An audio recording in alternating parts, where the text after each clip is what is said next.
thing. I said Keeler, it puts out killer.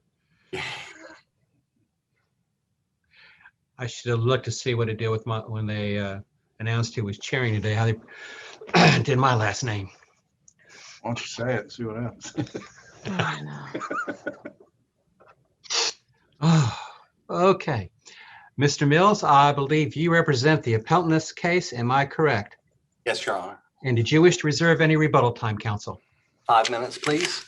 Okay. Are we missing a third counsel today? Is I see it's I see it's Sandridge, but I see no face. Yes, can you hear me, Your Honor? Quite Yes, clearly. Thank you. Very clear. Okay, I am working very hard. I was on earlier, and for some reason it is not showing. So while they talk, I will try and get my picture back up. Geez, I wish I could do that with me because I think people would benefit from not having to stare at me for 40 minutes. But anyway, and am I to understand that some of the time will then be divided? Yes, Your Honor. Okay, can you please tell me how? Your Honor, it's my understanding, having previously discussed it with Ms. Sandridge, that we'd be splitting the time equally, 10 minutes each. And I 10 believe, apiece? Okay, Ms. Sandridge wished to go first, but it makes no difference to me. not a problem. I'm writing all this down. I'm hoping that I have some clerical skills that I can follow appropriately. Should I mess up, I'm sure somebody will be glad to bring that to my attention. I have it down then that Counsel Sandridge would go first for 10, followed by Counsel Steinberg for 10, and then we revert back to Mr. Mills for his 5 minutes of rebuttal. I think I have it. Okay, then, Mr. Mills, the floor, as I say, is yours. Thank you, and may it please the court. This appeal is less a contest between parties and more a conflict between the authority of two trial judges. There are two questions. The first question is, who had the final authority to interpret the stipulation to determine whether the judgment could be satisfied other than by payment? Was it Judge Shames who first ruled on the matter, or Judge Minkoff who vacated that ruling to substitute his different interpretation? And if Judge Minkoff had that authority, the question then becomes, who interpreted the stipulation properly? Was it Judge Shames who focused on the language in the stipulation? Or was it Judge Minkoff whose order did not address the language and instead addressed issues from the federal litigation, which happened after the stipulation was entered? All these questions are reviewed de novo. And we'll start with whether or not Judge Shames had the authority to issue the order. The sole basis for saying that he did not have the authority is that he modified the judgment. And if he did modify the judgment, he wouldn't have jurisdiction. Trial courts can't modify their judgments after the time for rehearing or an appeal is over. And so he couldn't do that. The problem is that he didn't do that. First off, he didn't interpret, much less modify the judgment. The judgment said that execution shall issue forthwith on the amount. The judgment doesn't allow for anything other than payment to satisfy it. So had he interpreted the judgment to allow for payment without execution, that would have been modifying the judgment. The theory, however, is that the stipulation became part of the judgment because the judgment begins pursuant to the stipulation. We firmly disagree with that. Just as a judgment that in court says this is pursuant to a jury verdict or pursuant to a ruling on a motion for summary judgment, that doesn't, bring all those things as part of the judgment. The judgment is what it is. So that should be the beginning and the end of the case. There's no modification of the judgment. But even if this judgment had said, subject to the stipulation, let execution issue, or otherwise incorporated it, Judge Shames did not modify the stipulation either. All he did was interpret it. And everybody agrees he had jurisdiction to interpret that agreement to see whether something in that agreement constituted satisfaction of the judgment short of payment. Was there any testimony, by the way, as to what the stipulation meant? Whether it should have been incorporated into the judgment? No, There was no testimony at all, and our position was that the stipulation should be enforced by its plain terms, and within the four corners, there's no need to have an evidentiary hearing. But we did preserve the right to an evidentiary hearing in the event that the court found there was ambiguity and we needed parole evidence. And so if this court finds it has jurisdiction to reach that question and that there's an ambiguity, it should be a remand for an evidentiary hearing to present that evidence. We have lots of evidence to show that Judge Shames' interpretation is exactly what the parties intended.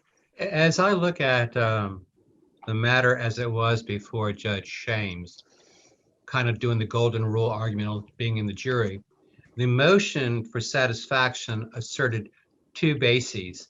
The first, that pursuant to the stipulation had been fully complied, and as a result, they were entitled to a satisfaction. On that ground, it seems that Judge Shames merely said that's denied. His order next set, I think, addresses the second basis, which is based upon the federal court or the bad faith argument, if we can call it. And if I read his order, he said that's just premature at this time and didn't rule on it. The copy of the order that I have from page record at 1182 says the remainder of defendant's motion seeking to set aside is denied as premature under his paragraph 5. I'm assuming that's a correct order signed by Judge Shames. This is dated November 7th, recorded November 7th, 2013. So I'm trying to find out where he erred. He didn't err. Judge Shames did not err. Judge Shames was correct. His order The was second correct. ground still would be under his order open for debate, discussion, and review, because he said it was premature. It was not ready to rule upon. That's not what he was talking about, respectfully. He makes a definitive interpretation of the agreement and says this is what the agreement provides. And so at the end of the day, you can come back and satisfy a judgment if the result of the federal litigation was that the judgment gets paid by Allstate. There would be a satisfaction of the judgment. I think that's all the reservation was. Paragraph 3 makes a very specific finding, and this is the key of the case. It is an interpretation of the agreement. It quotes language from the agreement, and then it says what the language, quote, means. And it says this language means that liability is stayed. It's not released. It's just temporarily stayed while they pursue it. You can come back to me when they've pursued everything and fully enforced it. You can come back to me and ask for a satisfaction. That's what paragraph 3 says. Paragraph 4 says it recognizes the other issue here, that the stipulation provides, quote, obligations to pursue recovery against other defendants. It says Allstate. Nope, stipulation says Allstate. Judge Shames said other defendants. How is that not Respectfully, Your Honor. rewriting? Excuse me a second, sir. Sir. 4 of your stipulation that you filed says Allstate. So paragraph 5, I'm sorry. Vigorously pursue insurance coverage. Allstate's the only insurer here. Judge Shames, I don't know how, I don't know why, but he said fulfills its obligations to pursue recovery against other defendants, plural. They're not even identified. He doesn't even put Allstate in there. That's not what y'all agreed to. Respectfully, Your Honor. Yeah, That's I not always want correct. respect, because that means you're not going to give me respect. So when you preface that means something bad's coming. It isn't bad. It's just Well, that I then, disagree. let's go. I've heard Okay. worse. Look, we can all disagree with Judge Shames' interpretation. And our first point is whether No, you agree or explain not. to me why he put other defendants. Because Explain to me. paragraph 5 is what he's interpreting. No, it and you isn't. are That's correct. not what he says. Your Honor, paragraph 5 of the stipulation is what mentions Allstate. I believe that's what you're referring to when you say claims against Allstate. And if you No, look I'm at referring to paragraph 4 5, of your stipulation. He is to pursue, Andrew Flores is to pursue Allstate, period. that's correct. And then if you look at paragraph 5, it says what all they agree to do. Oh, you Because talking about they the other agree- remedies? Yes, Are you sir. talking about other remedies? Yes, sir. That doesn't say other defendants. It That doesn't says say other what it is causes of again. action that you might have against Allstate. Okay, I understand where you're coming from, Your Judge Honor. Let me Shames walk you through. added different entities. You have causes of action against Allstate. He added different entities, other defendants. Okay, can I say why that is correct? Under paragraph 5, paragraph 5 says all available claims against Allstate, 4. And then it lists several things about claims against Allstate. 4, breach of insurance policy, you go down to common law or statute and or breach of fiduciary duties. So after the word breach of fiduciary duties is the last in the list of claims against Allstate. And we know we're going to another list because after we have and or breach of fiduciary duties, we then go to another list and it is and other remedies. So you have Related. all these listed claims Related against Allstate or and similar. any other remedies that they determine that they Related have. or similar. Related or similar. To And breach Allstate. of an attorney's malpractice, a That breach doesn't of say their that. duty to their client. It doesn't say Allstate's attorneys in here. It doesn't know say it doesn't, anybody Your Honor. Allstate hires. It doesn't say these claims are against Allstate. It says before the and the kinds of claims against Allstate. And then it says and other remedies could be against anybody as long as it's similar here. And a malpractice case, Judge Shames determined it was similar. He determined the agreement required it. I understand that you Where does his disagree. order mention malpractice?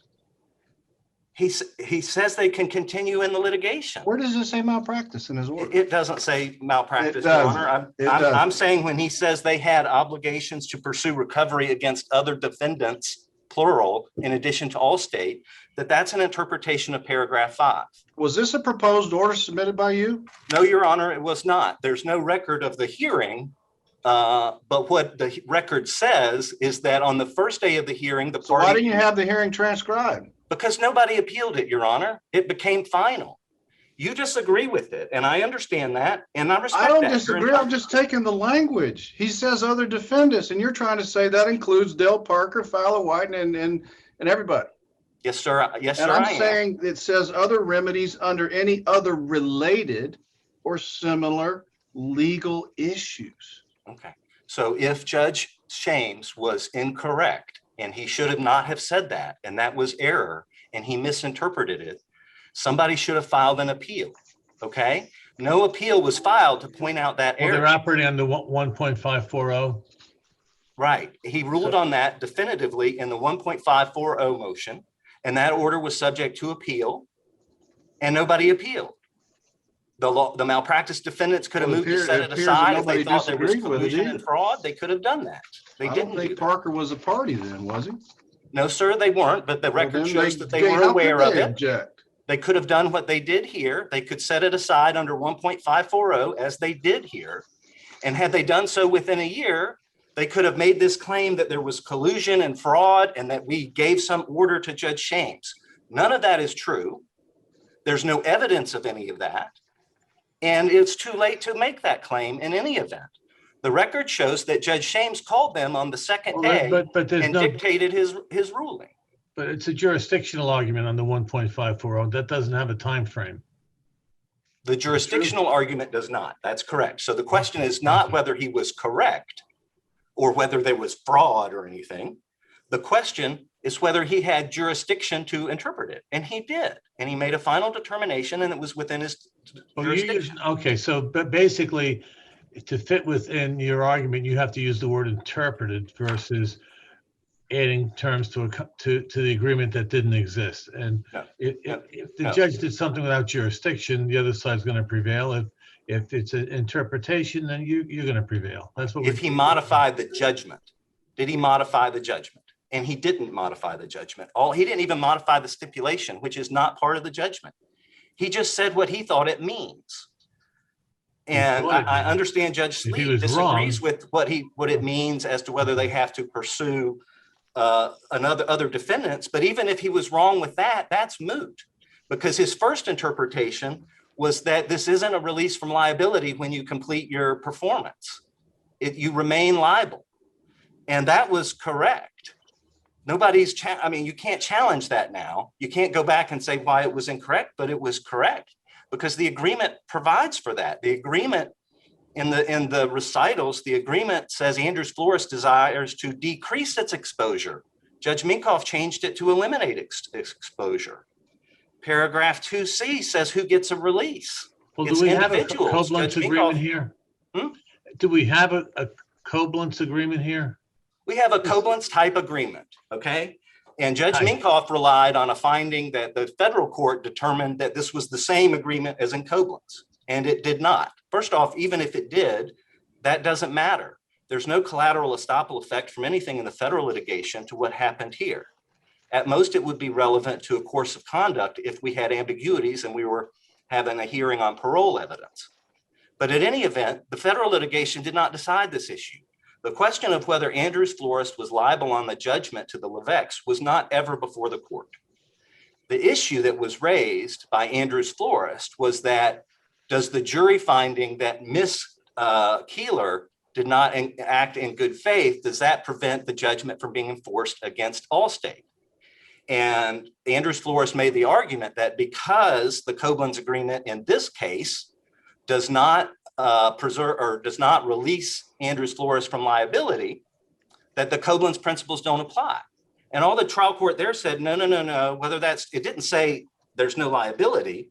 It just said you've been in this litigation the whole time asserting Koblenz principles, so you're stopped from saying Koblenz principles don't apply. The Koblenz principles were not about the liability of Andrews Florist to Levesque.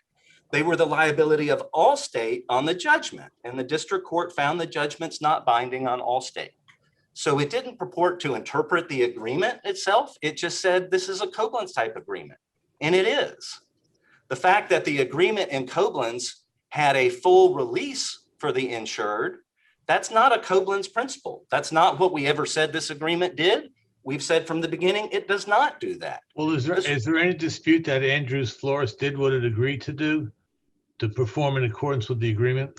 They still are. I mean, our position is that they still are. Our position is they're required to do what they're doing, which is suing for malpractice, because they discovered that this was a claim, a breach of fiduciary duty, very similar to the claims that were resolved, because Allstate told, the allegation is that Allstate told these defendants, do nothing for Andrews Florist. You're representing them, but don't do anything. Okay, that's breach of fiduciary duty. That's malpractice. It's directly related to the claims against Allstate. And that's why we think they're supposed to do it. But even if Judge Sleet, even if you're correct and they aren't required to do it, they are doing it. I'm just trying to figure out why we're here 17 years later after We're at this the accident. 15-minute mark. Why you Okay. can't resolve this case? This is 17 years after your client's death or the accident. I understand. And it's several years after Judge Shames finally ruled on this, and now Yeah, we're 8 changing. years. If we had followed Judge Shames' order, and if he had jurisdiction and was correct, then this case will be over. The case is over. The personal injury case is over. There's a final judgment. There's nothing else to go on until they reopened it to move to set aside a 5-year-old final order. You can't do that. It should be over. The question is, have they paid the judgment yet? No, they haven't paid the judgment yet. And our position is they don't have to pay it because they're still performing.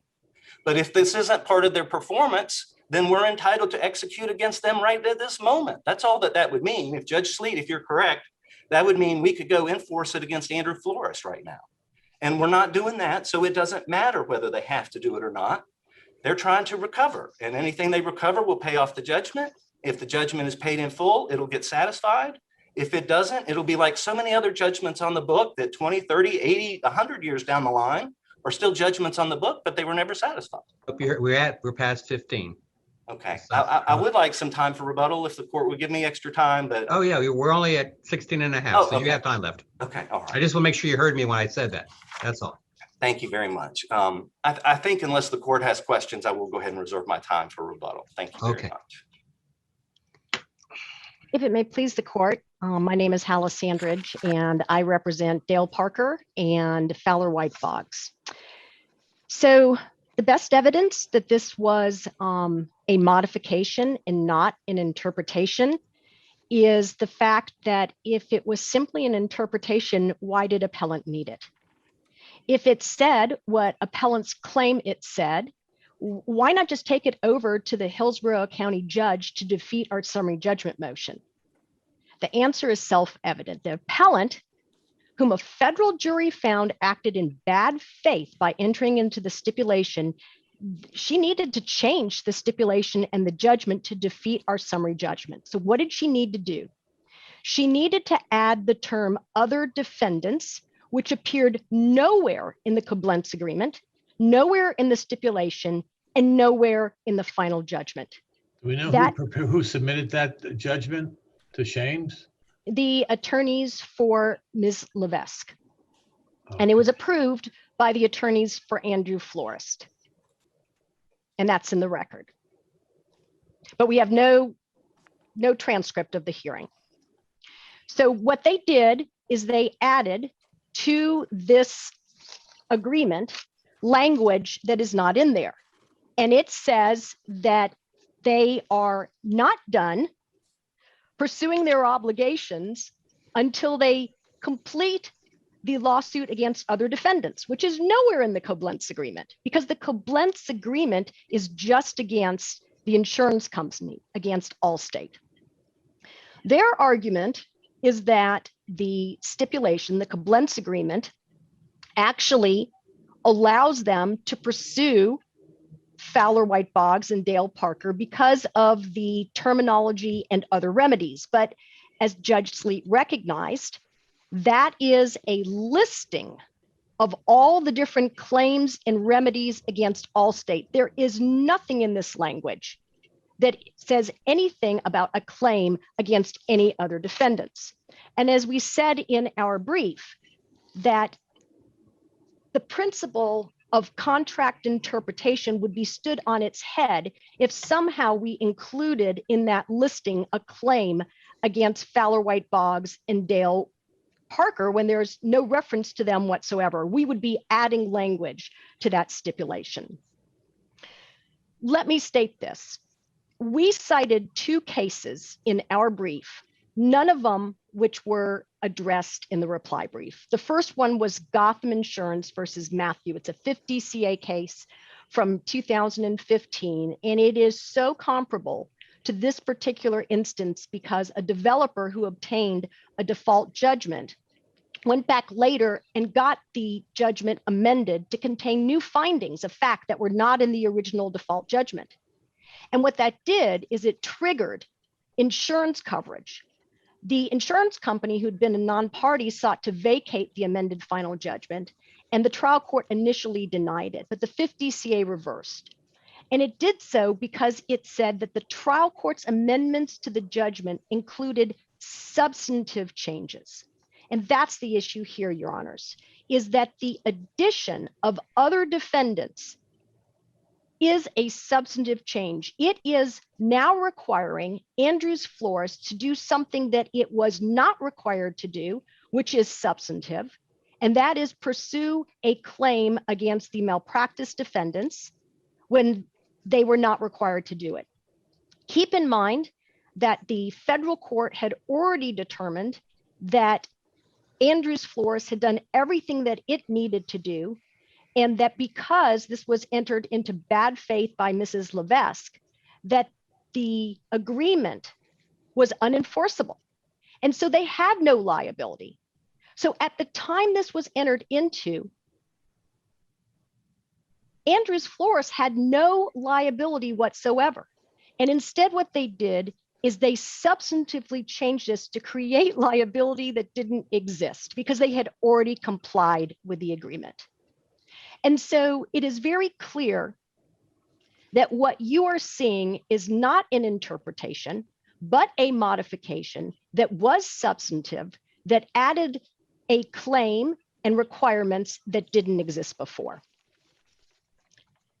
I would also like to address another case that we cited to this court, Weitzman versus FIF Consultants, to support Judge Minkoff's decision to grant the motion to satisfy. In Weitzman, a brokerage firm recovered a judgment against an investor for stocks that he purchased. And the investor sued and recovered a judgment against brokers who perpetrated a fraud on him. And that caused him to purchase the stocks that resulted in the brokerage firm's judgment. And the brokers then brought the brokerage firm's judgment, they bought it at a steeply discounted amount and tried to enforce it against the investor. And the investor moved under Rule 1.540B to obtain relief from the brokerage firm's judgments against him. The motion was denied and the investor appealed, and the third DCA reversed. And they said that it would, by allowing the judgment to stand, it would impermissibly reward the wrongdoer and penalize the victim of this misconduct.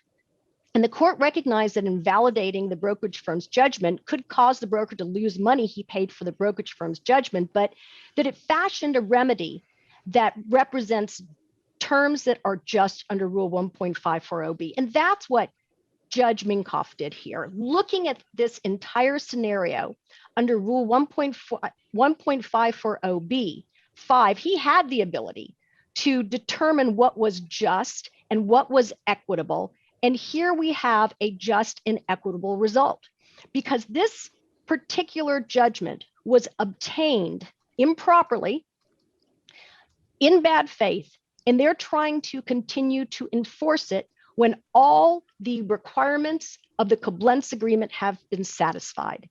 So for all those reasons, we believe the right result was reached by the trial court, by Judge Minkoff. We ask that you affirm, and we thank you for your time.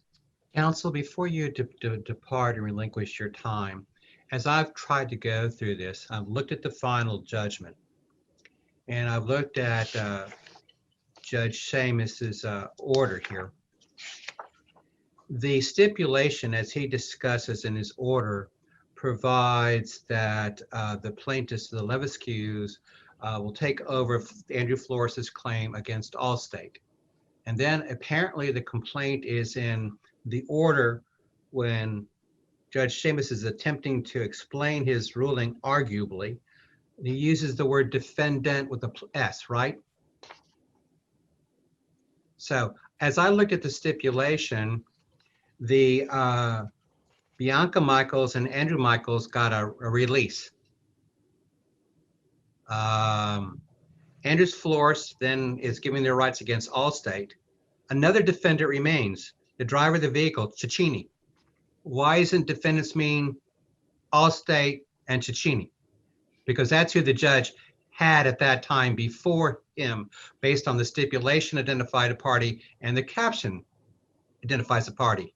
I don't know what happened to Cecchini looking at those documents. I suspect something did, but after going through all that record, I stopped my search.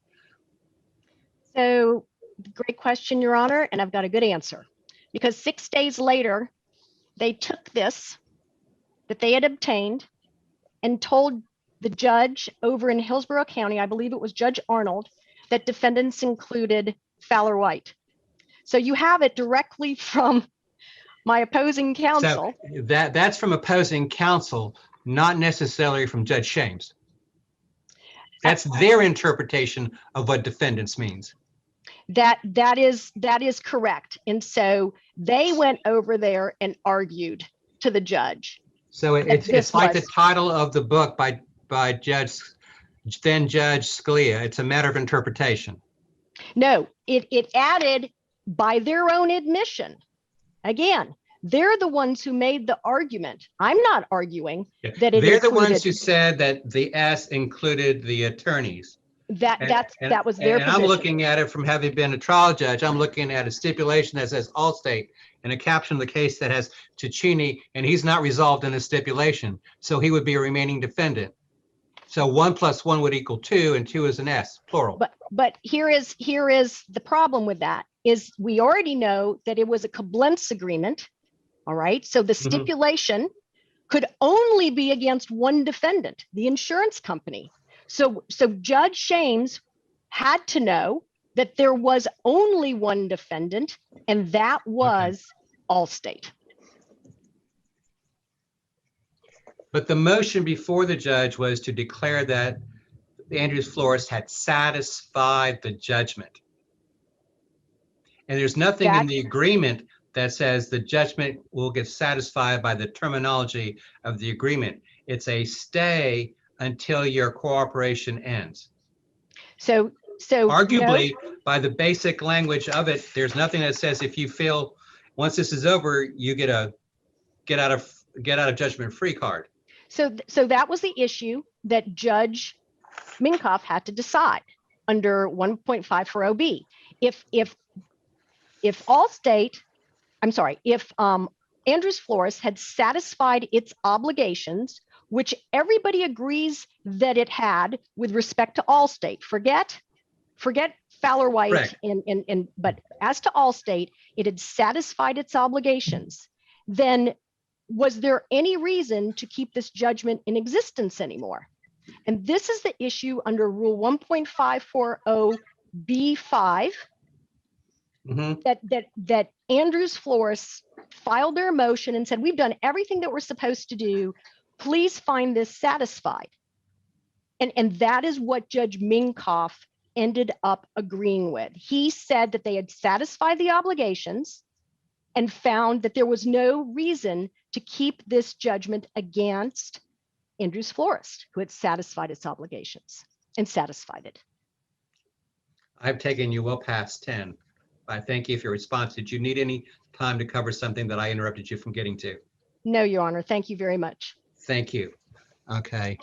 And we'll go to Mr. Steinberg, who has his 10. I'm not subtracted from you. It's not, as Lester Thurlow wrote, a zero-sum society. Thank you, Your Honor, and may it please the court. My name is Brent Steinberg, and I represent the judgment debtor, Andrews Florist on 4th Street North. Your Honors, we ask that you affirm the order on appeal and the trial court's ruling that the judgment has been satisfied. There's been a lot of discussion about the... Here's my concern about that. We're not allowed to rewrite agreements and contracts between the parties. And I look at the stipulation, there's nowhere there that the contract says that you get, the judgment satisfied. It's a rule of law under 1.540 that you obtain from Judge Minkoff that says the judgment has the effect of being satisfied. Is that right? Because I looked at the agreement, it just said everything is going to be sustained, suspended, we're not going to try to collect it as long as you do this. There's nothing that says at the end of that, assuming that you performed according to the warranties that are set forth back on, that we're going to say, thank you very much, we're going to treat this as permanent. My concern is the court's getting to this, rewriting a contract? Well, I agree with Your Honor that the stipulation itself doesn't talk about satisfaction of the judgment. It's talking about a stay of execution. And we were moving on two separate bases under the court's inherent authority, asking for satisfaction of the judgment or for it to be satisfied. So could Judge Minkoff arguably get to this based on paragraph 5 of Judge Seamus's order that says the other argument was premature and now it's not premature because he has a complete development of everything that took place to determine whether or not you are entitled to further relief? And now the rule becomes a vehicle. I agree with Your Honor that Judge Minkoff certainly could have done that. We argued before both Judge Shames and Judge Minkoff that the motion. I wish I could ask Judge Shames, but I'm not going to be able to do that since I believe he passed away about a year ago. Yes, Your Honor. The motion to set aside the judgment was our alternative basis on the motion for satisfaction of the judgment. Judge Minkoff never explicitly ruled upon that. I think the only interpretation of the Minkoff order is that he was granting our motion for satisfaction. In our answer brief, we asked that if the court were to reverse, if it disagreed with Judge Minkoff's interpretation, or if it believed that Judge Minkoff lacked jurisdiction to enter the order, that we be, it'd be without prejudice to us continuing to pursue that argument that the judgment should be set aside based on the finding in the federal declaratory judgment action that Ms. Levesque acted in bad faith when entering into the stipulation. That finding was affirmed on appeal. So this is a pretty unique case. But yeah, I got a little off base or confused because looking at the judgment and stuff, in just this case, before you merged Hillsborough County with it, I would have probably looked at whether or not there was any jurisdiction that remained, since the reservation of jurisdiction clause in the final judgment here only allowed for attorney fees and court costs, which would have meant that you would have had to do something else procedurally, like a new lawsuit, I think, to get your declaration done. Because if I recall the final judgment, it did in paragraph, let's say 1, hypothetically, it approves, and in paragraph 2, the reservation of jurisdiction was only to award attorney fees and court costs.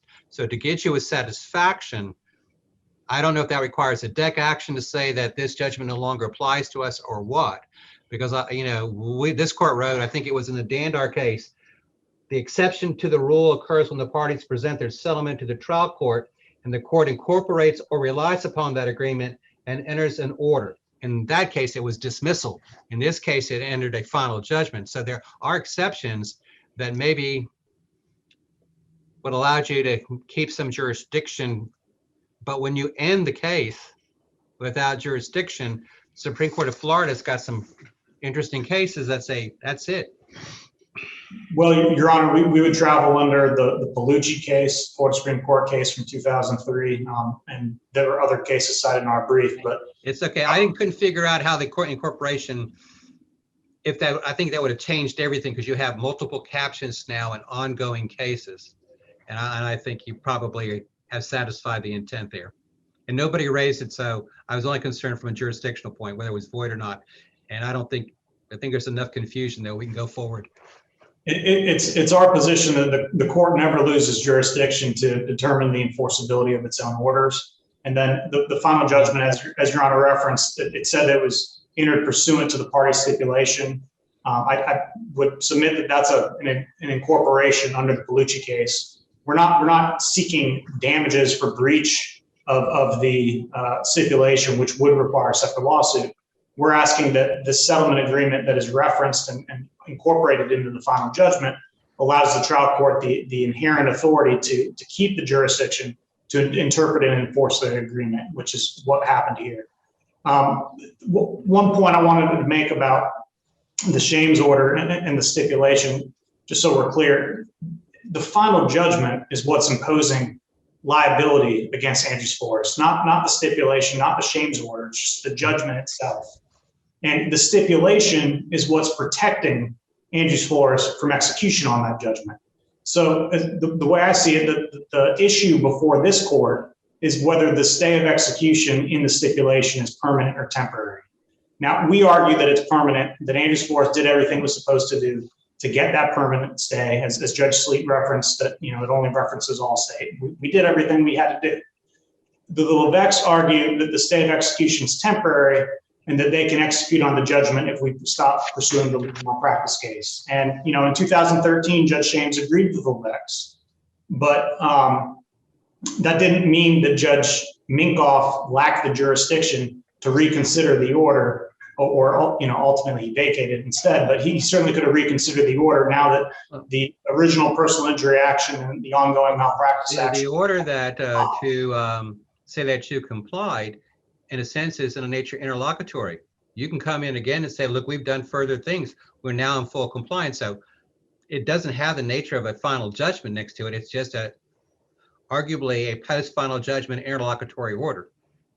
I agree, Your Honor. It is an interlocutory judgment in nature, and it's our position that it wasn't a final appealable order, even though it was entered post-judgment, because it wasn't dispositive as to the issues before it. As Your Honor noted, the motion to set aside was denied as premature, so certainly that wasn't a final ruling. But then on the motion for satisfaction, subsequent events would affect whether the stay of execution would continue to be in place, because the lawsuit against Allstate at the time, Allstate, and the law firm was still ongoing. So there were still unresolved contingencies. And, if the Levesques had it that we breached the deal, Judge Shames certainly would have been asked to revisit the stay ruling then. So it's our position that it wasn't a final determination of the parties' rights and obligations, meaning that we weren't required to appeal it within 30 days, and therefore Judge Minkoff had the authority to go back and reconsider it. One point I just wanted to clear up some confusion. We don't need the stipulation to authorize us to sue the law firm. We're entitled to sue the law firm if we've suffered damages as a result of the law firm's malpractice. And the stipulation is just about whether we're entitled to a stay. So, if the court were to disagree with me, we would pursue our case against the law firm as being a proximate cause of the judgment being entered, regardless of whether or not the stay of execution is still in effect. To correct another thing that the Appellee's Counsel said, the federal court didn't rule on enforceability of the judgment as to Andrews Forest and the Levesques. The federal court action was just about whether or not Allstate had to pay its $200,000 of bodily injury liability coverage, and ultimately it didn't because of Ms. Levesque's bad faith conduct in entering into the stipulation.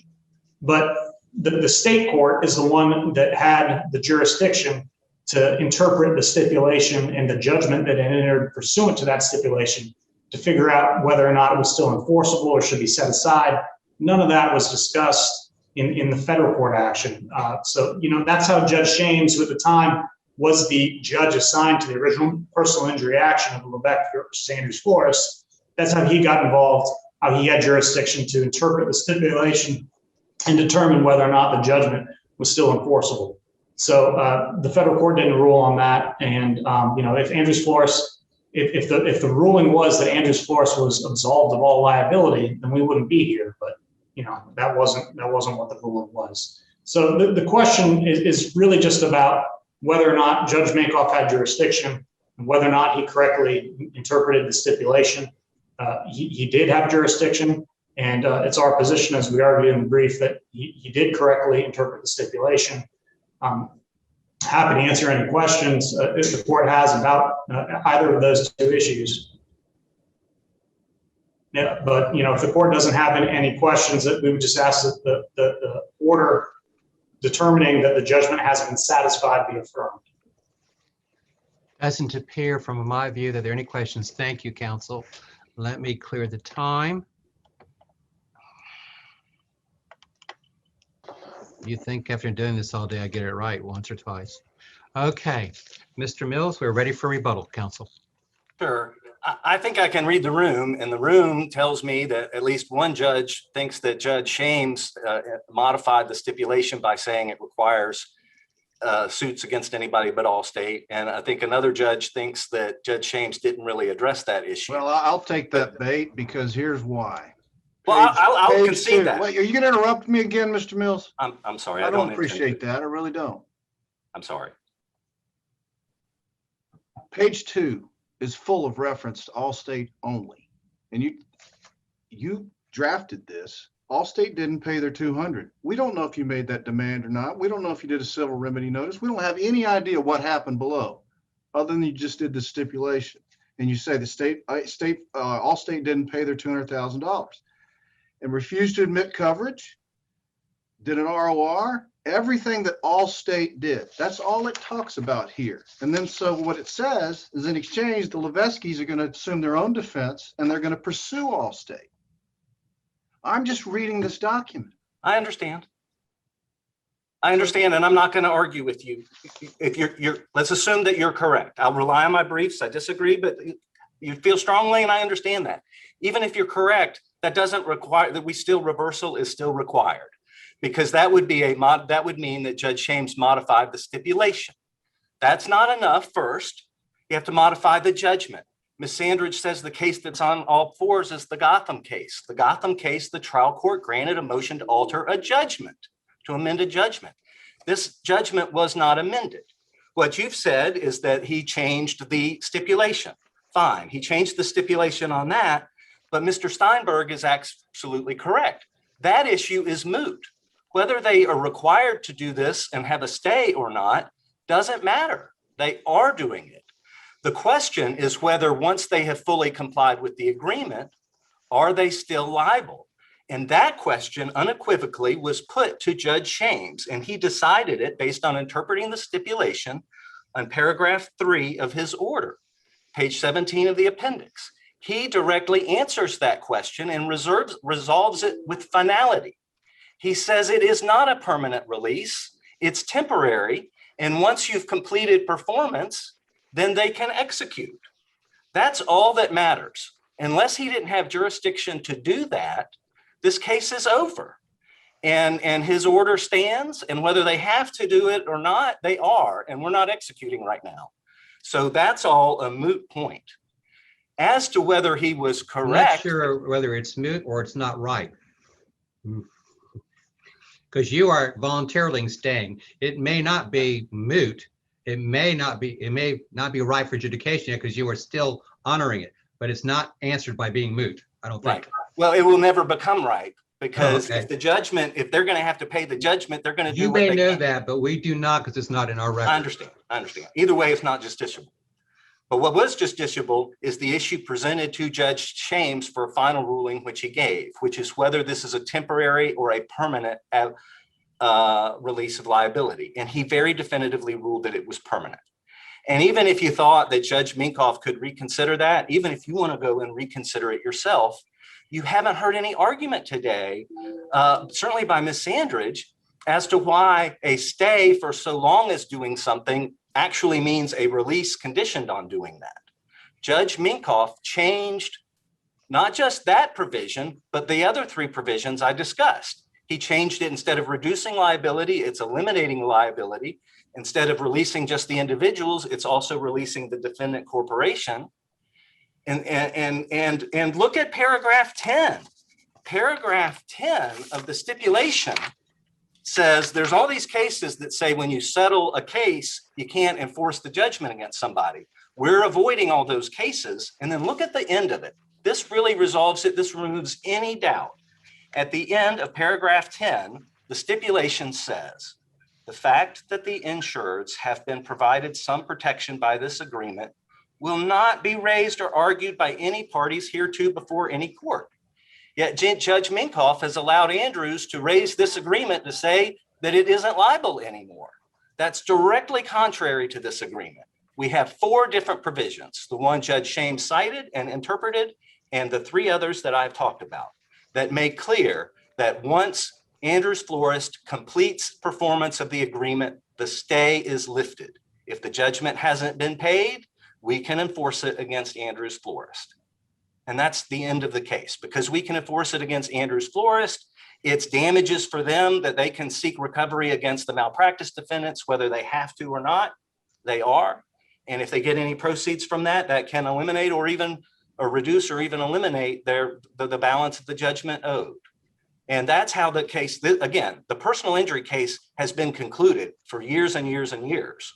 A collateral issue was raised, a post-final issue was raised by the defendant, Andrews Florist, and Judge Shames ruled on at least the part about whether the liability is permanently released. Even if he reserved on other parts, that discrete issue he resolved. And if anybody thought that that was error, they had to appeal at that point. If the malpractice defendants thought that he was defrauded into entering that, they had to file a motion, a timely motion. And Ms. Sandridge is just not correct when she says that we drafted the order. We did not draft Judge Shames' order. Pages 52 to 53 of my appendix is a hearing. And at the hearing, I think it was Mr. Cathy, told Judge Minkoff, well, what happened was, there's no transcript, but what happened was on day one, Judge Shames heard our arguments, our competing arguments. On day two, he called us and dictated the order to us, and we wrote it down verbatim. So this isn't anything, somebody slipping a piece of paper and tricking a judge into signing.